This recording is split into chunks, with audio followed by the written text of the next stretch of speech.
Howdy everyone, Quinn here.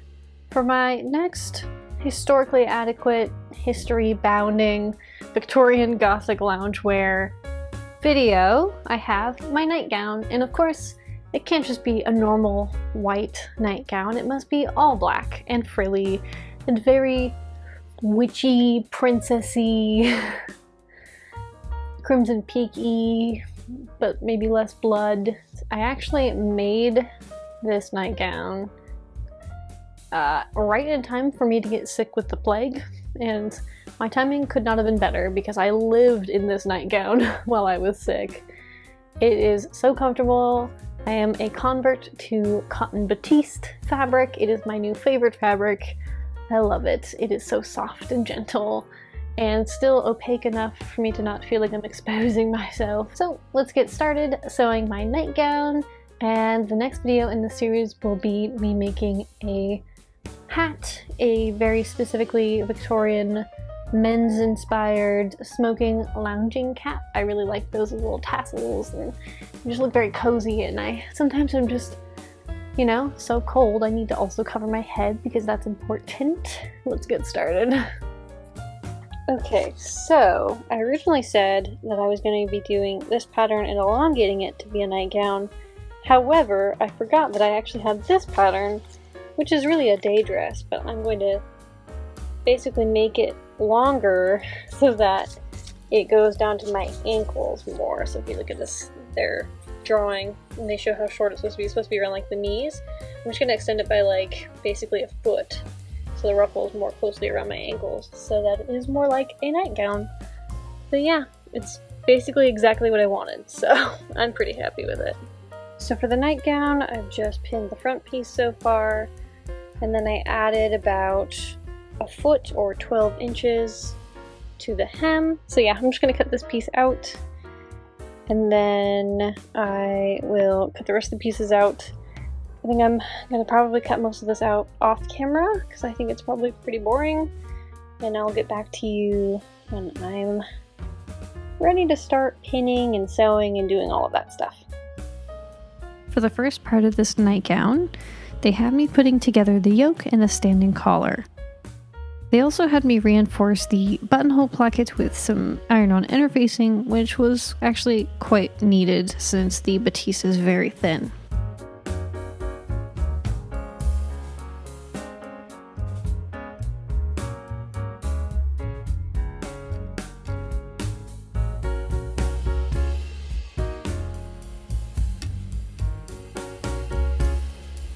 And instead of cutting out contrast fabric to make the ruffles for the neck and yoke, I used more of the black eyelet edge lace that I had added to the shawl collar on my robe from the previous video.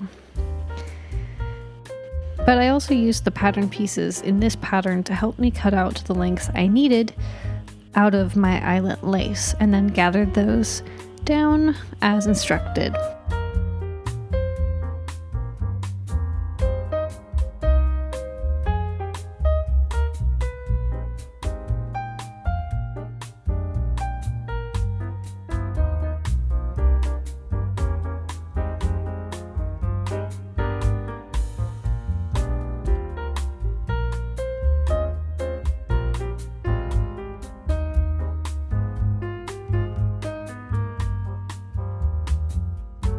Personally, I prefer to top stitch my collar stands rather than whip stitch them on the inside of the collar.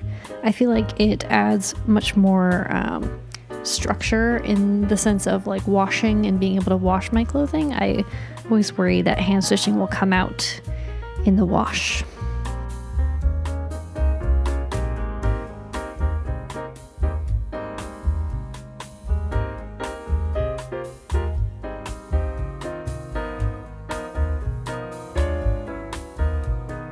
If you saw my Crimson Peak cosplay video, you'll probably notice that this sewing pattern is actually really similar to that nightgown sewing pattern, and honestly I could have just used that sewing pattern, but I was happy to use this vintage prairie dress pattern instead.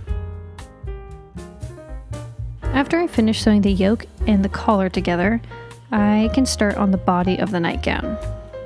I used French seams for the unusual arm size, and I'll do the same for the side seams later on.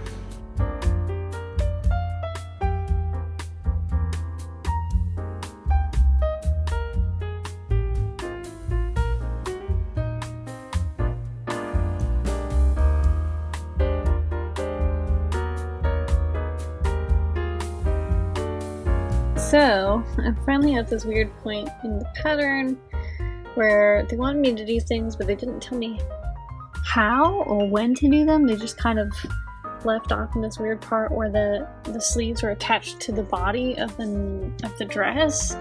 So, I started doing that, and I did a French seam, as you might have seen. And then I started to do the other sides, and then I, of course, did them backwards. And then I also trimmed them, of course.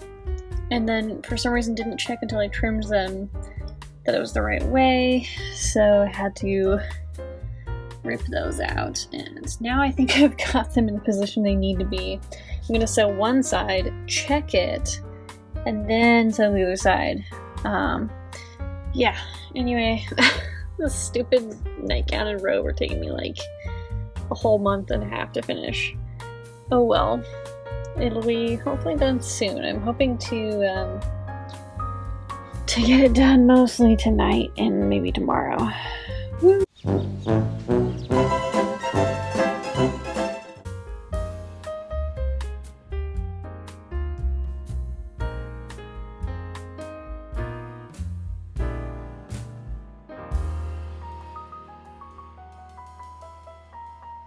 Now, the way the sleeves are set is probably my least favorite method, but at least it makes it slightly easier and quicker to sew both the sleeve and side seams in French seams together.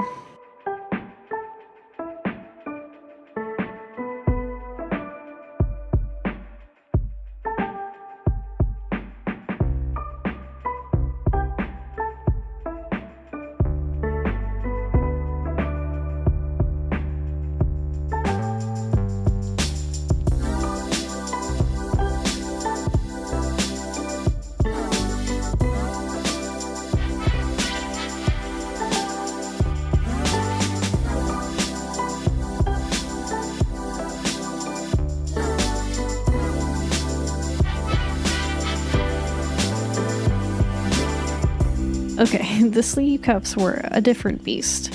I still struggle with making sleeve cuff setting work for me, so I had to do more of a historically accurate sleeve cuff, if you will.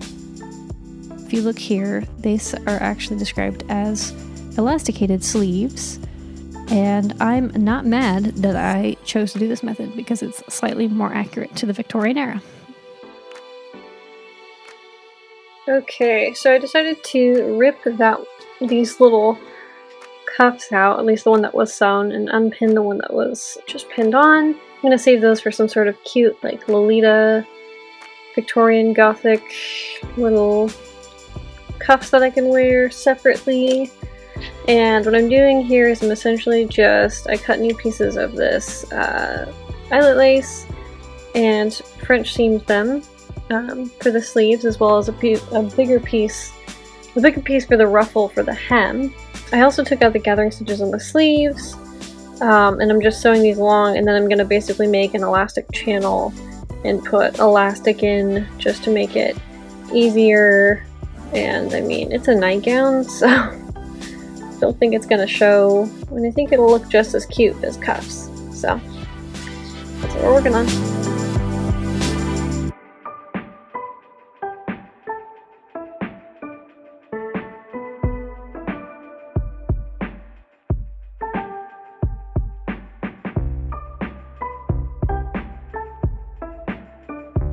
Now that I have the lace sewn onto the sleeve, I'm going to just do really light trimming just to get an even edge, and then I'm going to basically, sorry, this is hard to show with one hand, basically just going to like zhuzh this seam allowance up and then stitch along that and leave a gap open so I can thread in my elastic, and then I'm good to go. The other way I could do that is I could probably just sew the elastic straight on over that seam, but I'd rather make the elastic casing. I think that'd be easier and look better.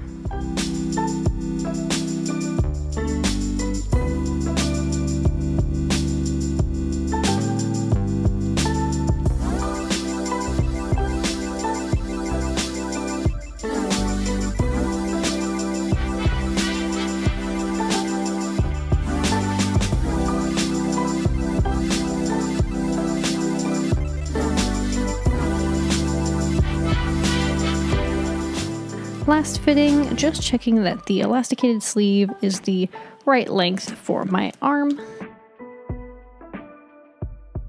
And gathering my final stretch of eyelet lace to trim the hem of the nightgown. I forgoed the original gathered flounce that they had on this because I honestly ran out of fabric and I didn't really need it.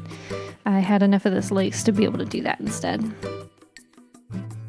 Then pinning the gathered lace to the hem before sewing the two together. I also zigzag stitched inside the seam allowance just to add a little bit more security in the wash before pinking and trimming all the insides.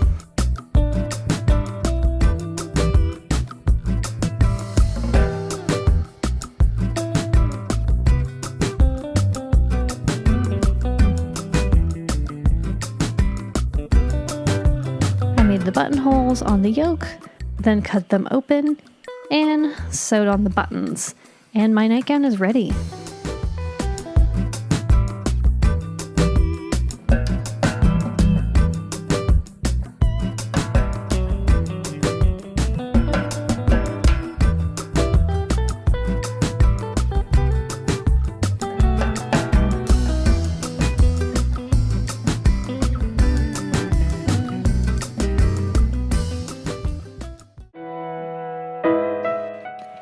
I couldn't have planned the timing of finishing this nightgown better. I had gotten the plague and I had been stuck in bed for almost 2 to almost 3 weeks, just being really sick. Luckily, I had a really mild case and my sweet boyfriend was able to take care of me and my mom. Although I was the only one who got sick, everyone else stayed safe inside my household, which was very, very fortunate. And I'm fortunate that with my asthma, I did not need to go to the hospital at all. I thank that fact to having had my booster as well as all my shots. So, just wash your hands, wear a fucking mask. It's not that much to ask for those of us who are immunocompromised that you respect us by being safe and practicing safety.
I love this project, and I kind of want to make another nightgown just like this out of flannel for the winter.